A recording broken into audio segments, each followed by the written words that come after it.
Hey, this is Khan, you're watching Ninja Pulls. Welcome to this comprehensive guide to Necromancer damage in the Elder Scrolls Online. Necromancer is a crazy looking class, a mix of horror and comedy, with a very distinct character and playstyle. In damage terms, it's a juggernaut. It loves to build up momentum and churn out sustained damage. It can be bursty too, but it doesn't have the high peaks and low troughs of something like Arcanist or Nightblade. Even on the dummy you can see this, and in multi-target fights it's even more pronounced. For the player, that means less pressure to set up and execute the perfect burst. On a Necromancer, the pressure is spread pretty evenly because the damage is so consistent. This is why so many people love to play Necro DPS in Trials. Plus the massive cleave damage, and of course the whole look and theme. I did a comparison between the visuals, the lore, and the power fantasy of each class. It took a lot of work and got a great response if you haven't seen it yet.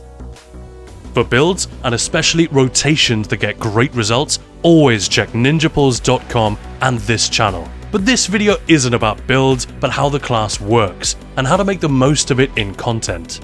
Start with the passives, which are more important than we give them credit for. They nudge us in the right direction, reward us for paying attention, and put a cool little twist on how we play our characters. Reusable parts. This is one reason why sustain on the Necromancer is so great. Blast Bones isn't super expensive, especially if we're wearing a few pieces of medium armor, but we use it every 3 seconds.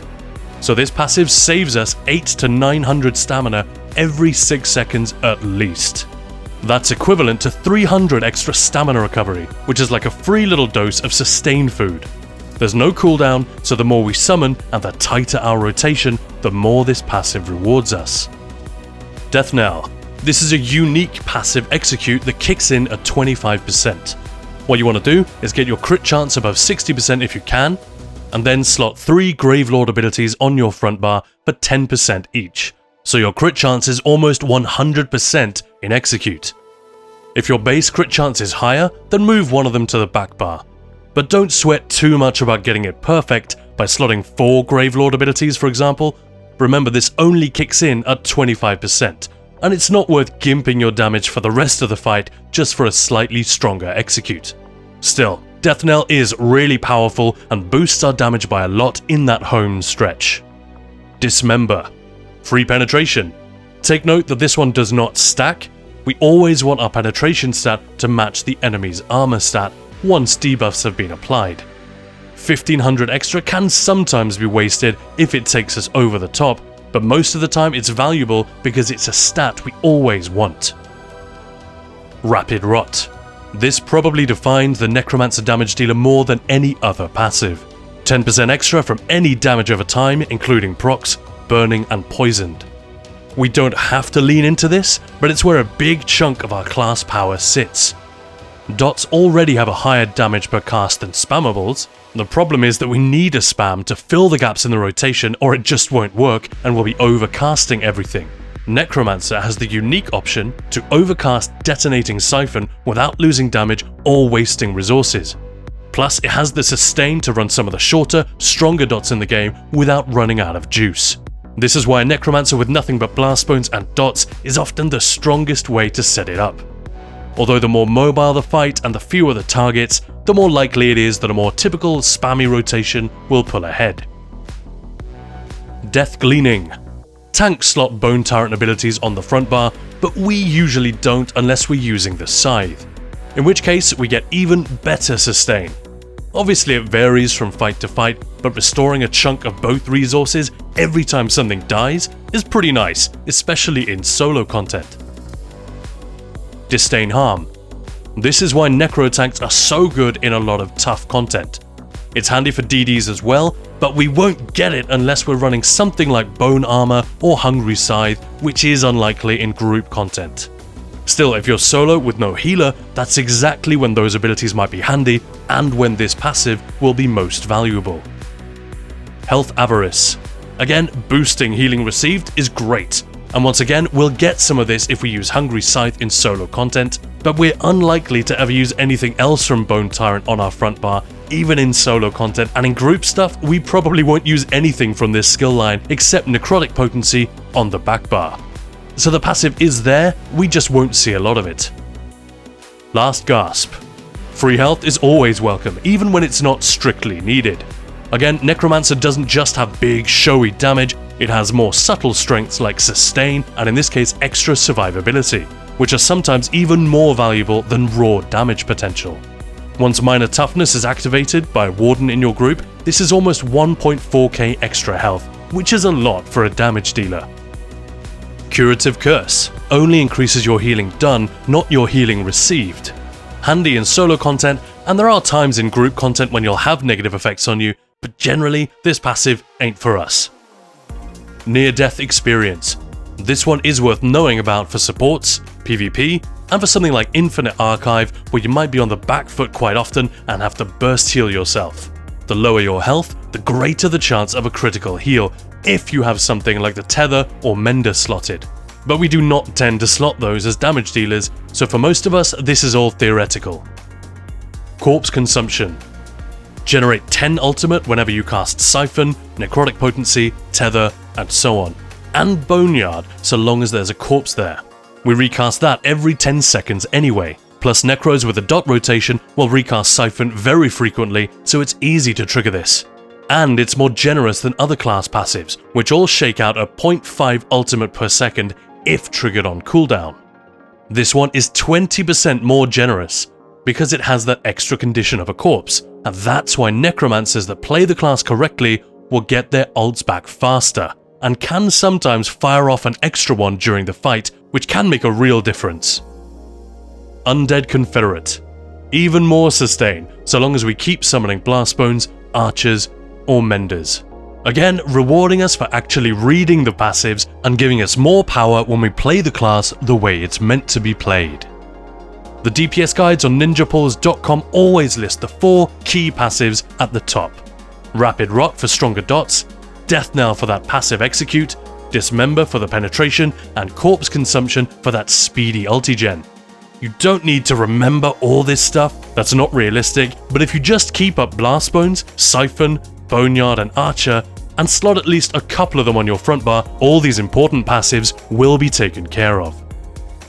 Next up, active abilities.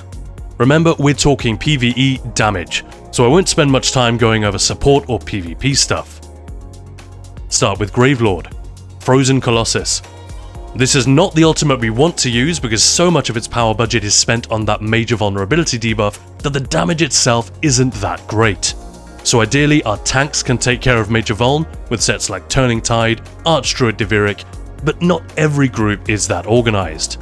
If you're not getting good uptimes, slot Glacial Colossus for the maximum vulnerability duration.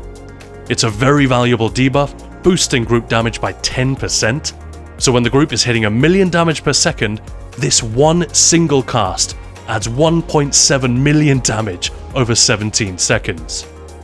The better the group, the more valuable its contribution, and that also means you should cast it at the right time, when damage is peaking and support ults are also rolling.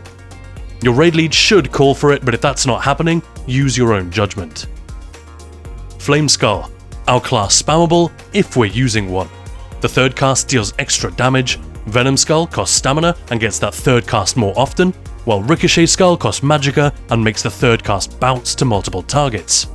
The one you use is almost entirely dictated by your primary resource. I actually ran a super detailed breakdown of this just 2 patches ago, it's still totally relevant and I put the link in the description for when we're done here.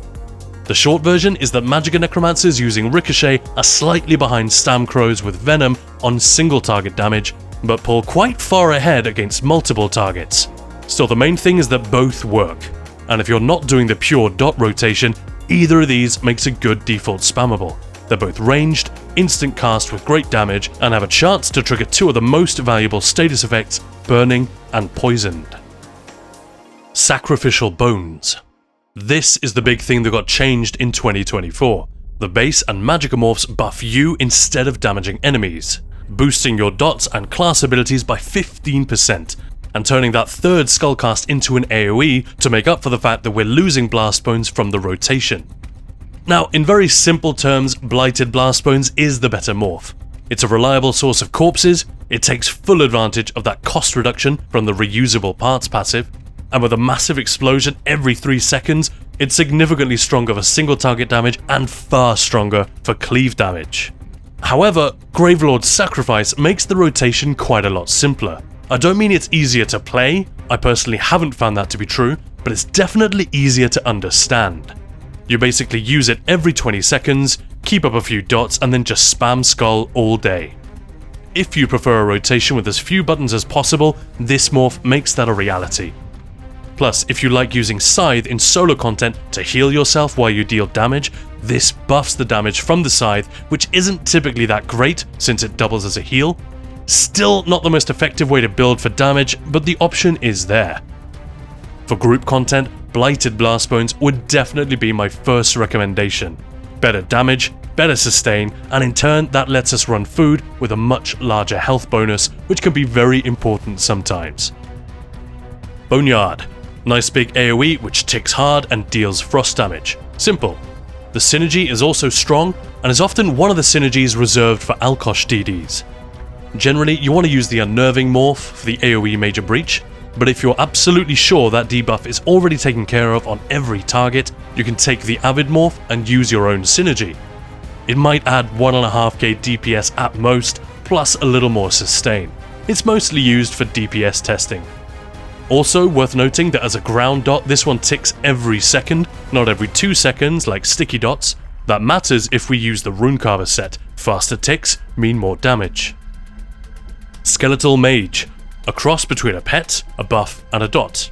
Technically, the game treats this as a direct damage ability, so keep that in mind when choosing between Master at Arms and Thaumaturge, for example. But in our rotation, it acts like a dot.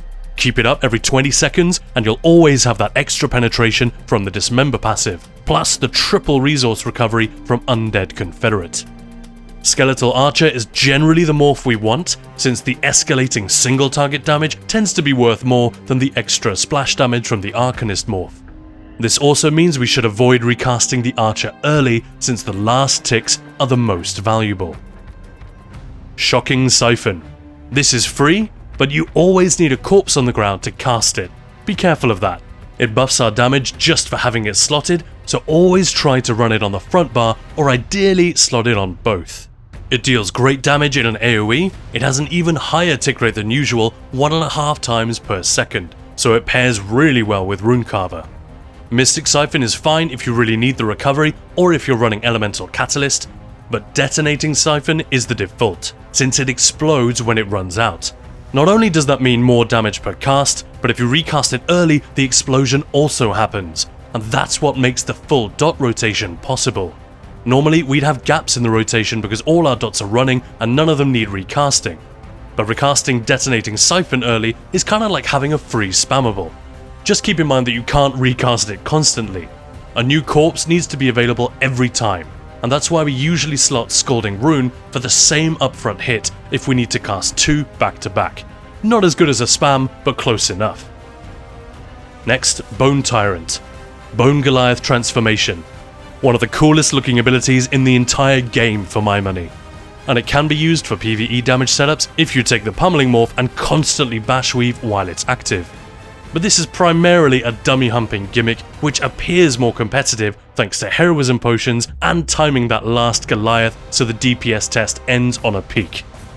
In my testing, a standard dot rotation still deals more damage, and in content where fight times are variable and even the same fight with the same group can change quite a lot, you're going to have to eyeball whether you can afford another ult or hold on to your Goliath, and the whole ult's performance will be more mixed. Also, keep in mind that Shooting Star, our go-to ultimate, restores ult for every target hit, which means it's almost always more powerful in content than it appears to be on the dummy. It's very cool that Goliath has niche uses. You can absolutely wreck arena bosses with this if you use it right, or just run it for a bit of fun. But if you're trying to get better clears, let's be honest, most players do not want a setup which is more complicated and less consistent. Death Scythe. This is a self-heal which scales to a max health, and which also happens to deal a bit of damage.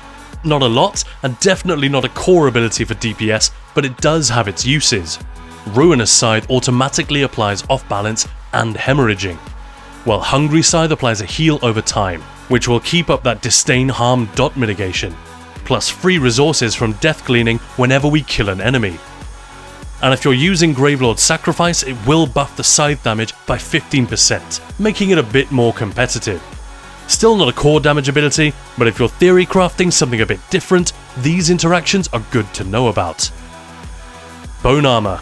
Major Resolve is a very important armor buff, and we should always know how to get it when it's not being provided by a Warden's support. This is the Necro version, and it actually has more value beyond the buff itself if we choose the Summoner's Armor morph, reducing the cost of Blast Bones and Archer by 15%. The Beckoning morph might be useful in solo content if you want to pull in ranged adds without actually having to do anything. I'm thinking Infinite Archive, stuff like that, but Summoners is generally the one you want. Both morphs also drop a corpse when they expire. Bitter Harvest. We're only really interested in the Necrotic Potency morph, for trash pulls in group content and maybe more generally in solo content. Referred to as the Necros Suck, this lets us generate stupid amounts of ult from fights with a lot of enemies. It's crazy strong. Tanks and healers often keep it slotted permanently and use the corpse system to get their ults back faster than anyone else, but unless you have space on the back bar and you know there will be lots of extra adds dying in the fight, we shouldn't need it for boss fights, but just for trash. Bone Totem. The fear can be useful, but the 2-second delay makes it awkward and there are generally better ways to CC your enemies. Grave Grasp.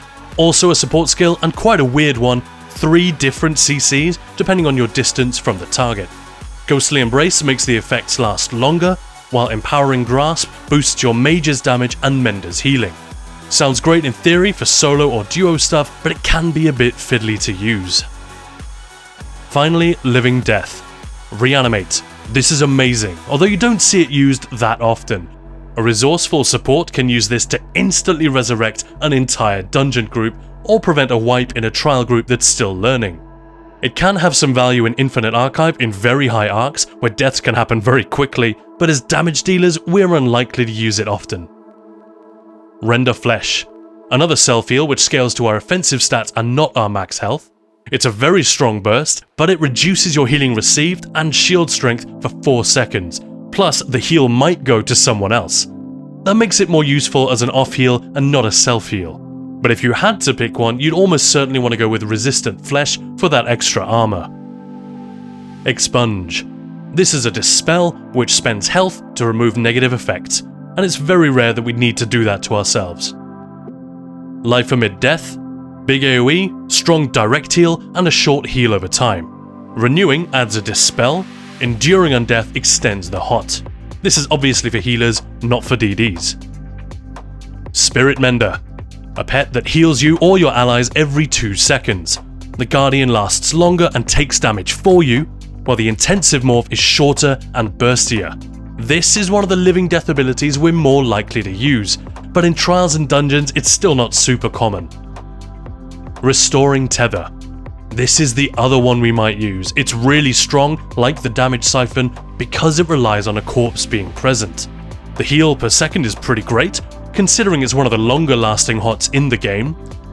Braided Tether makes it easier to heal allies, while Mortal Coil restores resources to you. That's everything. You can see there's not much crossover between the skill lines, unlike the base game classes. All of our core damage abilities are in Gravelord, and we only really go outside of that if we need the utility or self-heals. Arcanist and Warden are also kinda like this. So, let's slot our primary abilities for Necromancer damage and see how it shakes out. Again, these are not just my opinions, but reflect the testing and experience of the ESO raiding community in general. But if you want to do something different, please do. It's a video game, and how you play it is no one's business but yours and your group's. The core Necro abilities that we'd be mad not to have are Siphon, Boneyard, and Archer. Especially since Siphon and Archer between them now provide Major Brutality, Sorcery, Prophecy, and Savagery. That frees us up to use a wider array of potions in content. So these 3, and if we're looking for the best damage, we definitely want Blast Bones. Possibly Colossus, or maybe the Goliath for boss nukes or Marauders in Infinite Archive, but the defaults are probably going to be Shooting Star and Dawnbreaker. After that, we can just load up on dots. Barbed Trap, Scalding Rune, Deadly Cloak, Anti-Cavalry Caltrops. The latter lasts 15 seconds and pairs perfectly alongside Stampede with the Maelstrom two-handed or Blockade with the Maelstrom Inferno. Take your pick. The 2H buffs the Rune Carver set and lets us slot Carve, another dot that's buffed by Rapid Rot and is super strong in fights longer than 80 seconds or so. But the Inferno Staff closes the gap if you're having Kratis, if you're using Azure Blight, or if you just need more cleave rather than individual boss pressure. Dual wield and bow back bars are also possible, and a bow front bar is also great if you're too far away to make Blade Cloak work effectively. Just remember that when you change one thing in the setup, it can throw things off, so you then need to make other adjustments in response, and before you know it, the build has lost a lot of oomph or survivability or both. So be smart and always test. If you prefer a spammable, move Boneyard to the back bar and slot Ricochet Skull for Magicka. Stamina has a few more options, like Venom Skull, Rapid Strikes, Lethal Arrow, Traveling Knife, if your group needs the Warrior's Opportunity script, or something like that. But Skull is a good default. And if you prefer Gravelord's Sacrifice to Blighted Blastbones, just swap those out, maybe lose a couple of dots if you really want to simplify the rotation. You will lose damage and sustain, but so long as you can make it work and you're happy with it, go ahead. If you're in solo content and need major resolve, a self-heal, a pull, or other utilities, we do have the bar space. We won't go into trash setups, that's a whole other thing, and I'll cover that in a separate upcoming video, along with gear, rotations, and all those specifics. For now, here are my default setups for bosses and trash for Magicka and Stamina Necromancer. Obviously, these can change quite a bit depending on the fight and my job, the group I'm with, whether we're doing dungeons or trials. This is just a good starting point. And if you're smart about changing champion points to get all the pen and crit damage you need, you can do a lot of stuff without making too many changes. Loads more info on all of this at ninjapulls.com. So that's almost everything you need to use this damage class effectively. A quick word on support DPS before we finish. Necromancer often gets lumbered with this because it has good sustain and can still pull decent damage even in a semi-support setup. Having a Necro in Elemental Catalyst and Martial Knowledge, or MK, used to be very common. But now Lucent Echoes does a very similar thing to Catalyst much more easily and consistently, and you don't see MK as often anymore either. However, there are still plenty of groups which use Catalyst and Lucent to bring all the DDs up permanently to the 125% crit cap, and then just use Warhorns for the stat boost during burst phases or whatever ults they want, like the Glyphic, Colossus, or Barrier.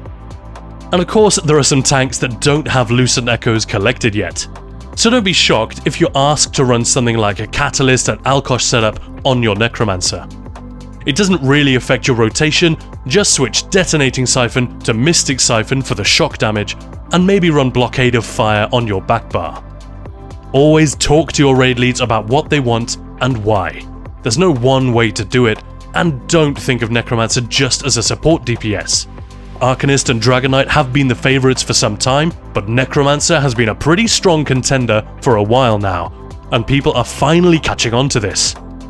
It's a very capable class, and all that free cleave damage can be extremely valuable, especially in trials. Rotation videos are coming up, so stay tuned for those. I'll show you how to easily break 100k pretty much however you want, and even go up to 130k if that's what you want to do. And Ninja Pulls is not just on YouTube. Come see us on Twitch, where Maya and I are streaming regularly. Join our Discord and send me a DM, that's Khan, and help us spread the word by sharing our videos. There is so much misinformation out there, and loads more players who could really benefit from an up-to-date, accurate guide like this one, plus all the stuff we've got on the way. Thank you so much, take care guys, and I'll see you in the next one.